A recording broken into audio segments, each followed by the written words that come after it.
Go ahead, Harry. Is it dangerous in Egypt? 'Cause I know it sounds glamorous, like Egypt and whatever, but isn't there like a lot of like kind of like sketchy places there?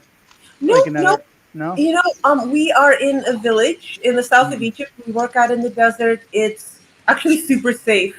It's very quiet. Everybody is incredibly nice. And most of our team is actually made up of Egyptians. A lot of them are local. Actually, all of them are local. So we've known each other for many years. We grew up together.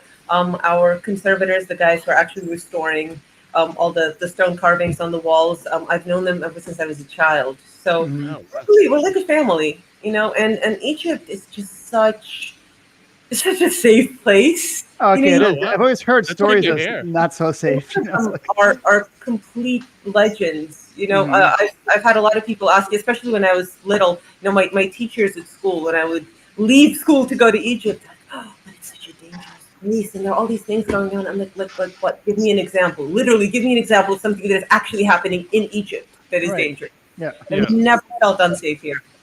Wow. So you're just there for the summer, and then you come home soon, or? We are here for 5 to 6 months every year. So we came in June, and we're actually coming back in November. But I'm going to be coming back to the States in October because I'm doing Bangor Comic and Toy Con in Maine and I'm doing Comic-Con. So, and then I'm going back to Egypt. Back to boring Egypt. I think I'd rather go to Egypt than Bangor Comic-Con, to be honest with you. EgyptCon. I've never done Bangor, so I can't comment. But I've heard stories. So do you have your own theory of how they built the pyramids, or? Yes, actually, very much. I want to hear it. It's happening every day. I find this fascinating. I want to hear you. Yeah, and they hold them up ramps and they put them up. Okay, so it is ramps and not UFOs and aliens, right? No, the aliens use the ramps, right? You know, honestly, in all seriousness, the alien theory is so sad because Egyptians are really creative and strong, and they're good at doing what they do. So why are we undervaluing the ancient Egyptians like that? I think we've definitely regressed in knowledge, and we're dumber now, you know what I mean? Because back then they used like mathematics and everything, and they used water. They dug a hole in the ground and they filled it with water to get a straight level thing for the base of the pyramids, right? I mean, we're stupid because if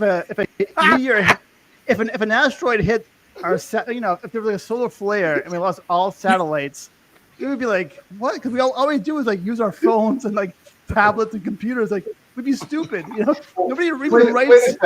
Nobody writes. Does anybody remember how to use a road atlas anymore? Nobody does. Those of us in Gen X would be just fine. Come on, you grew up on rose water. Maybe of a certain age, maybe. I don't know. Maybe just my delinquent youth. Mark and Alex, what did you guys think when she first came up to you guys with her comic and said, "I'm also an archaeologist"? What was going through your mind? And you want to work with us? Yeah. Okay. Mark was like, "We're just the street team. You have to talk to the head and the people in talk charge." to the boss. Talk to the boss. Talk to the boss. Well, we send all of our creators away for psychological evaluation first. They pass that, which is generally if they think we're a little sus, then they can work with us. It is funny how, all jokes aside, it is kind of funny how we do align. Considering the subject matter of her story, the historical nature of it, and our stories that always have some sort of underlying mythological tone. It just it kind of made sense. In fact, I think Catherine, you had even said you looked at our books, you're like, I love what you guys are doing. So it's it is kismet in some ways. That's awesome. And I actually have a question from the audience for you, Catherine. Roland said, "I've heard one theory speculate that part of the pyramids were built using wooden castings. Is there any credibility to such claims?" What we do actually in our tombs, because we use very traditional ancient Egyptian methods. for our construction. And right now, because we are literally picking this tomb up off the ground, we bring these huge blocks of limestone into the tomb, and we have to raise them, which is very similar to what they did when they were building the pyramids.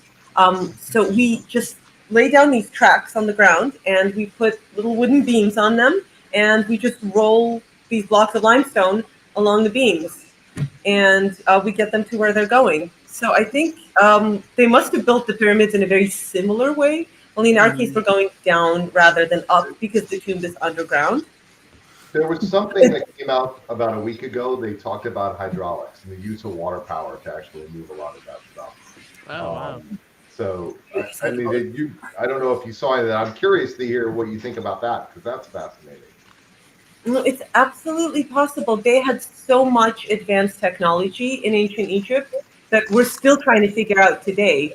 And we get to do quite a bit of sort of experimental archaeology in Egypt because, you know, we're very careful about not using modern tools or modern materials as much as we can. All of the plaster that we use, we make that here in Egypt using local materials. We don't use chemicals. We don't use anything artificial. We don't use anything that came not just from outside of Egypt, but from outside of Luxor, because we want everything to be local, because we want this tomb, when we reconstruct it, we want this tomb to keep standing for thousands and thousands of years. We want all these materials to age together and to interact well. So yeah, we're really reconstructing the way that these tombs were built originally. Oh, wow. So it's very exciting. Yeah, That is exciting. That's so cool. It's cool It's that you're also fascinating to me doing whenever- this to preserve these things for future generations. Like, that's very selfless in a way. You know what I mean? That's really exciting that you're doing that.